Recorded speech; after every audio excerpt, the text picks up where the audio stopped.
he doesn't compliment Jared Goff for one reason and one reason only: jealousy. But explain the Jordan love. He loves that mulatto dude for no reason. Never done anything. He loves Trevor Lawrence more than he loves Jordan Love. He was Is this the episode of The Sopranos when Carmen what's her name?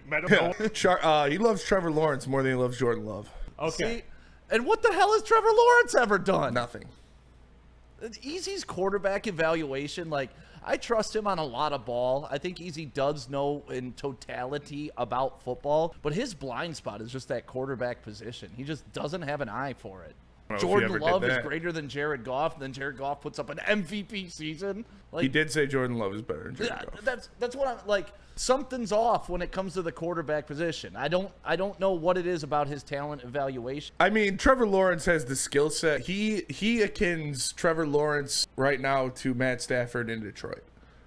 And, like, he's got all the talent. It's just a terrible situation he's in. And, I mean, you can't say Trevor Lawrence has been in a good situation. Next year, he's got Travis Hunter and Brian Thomas Jr., but the defensive line is still trash. And we'll see about the coaching staff. But I can see where he's going with that, with, like, the Trevor Lawrence to Matt Stafford here kind of thing. Because Trevor Lawrence does have all of the measurables, but he hasn't done anything. He was the greatest college prospect to come out in our lifetime when he was coming out, right? But so we have Goff, and he's done more in a Lions uniform than any quarterback to ever put it on. No one's disagreeing with that.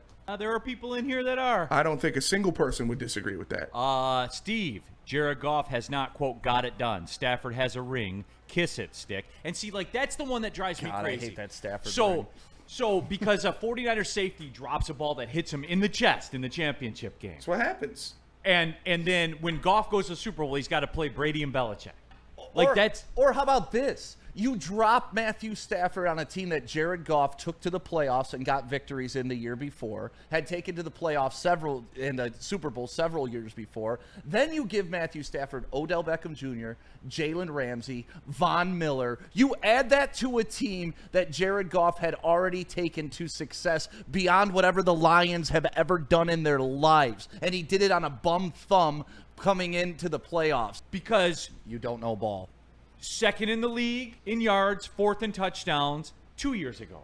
Second in the league, fourth in touchdowns last year. Like, he doesn't need to prove. Smitty, I think everyone can come together. He has nothing more to prove. I think in the playoff, yeah, that's what it is. That's it. That's what it is. Even for sure. in the playoffs, though, we've seen him be spotless in a playoff run. We've seen it. He had a great playoff run 2 years ago. So can't fall on your face again, though.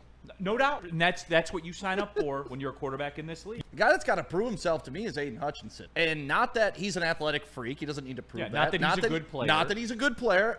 I need him to prove that leg is working, that leg is functional, and it can maintain an entire season of NFL pressure. And like I said, I'm not knocking Aiden Hutchinson. I think he's phenomenal.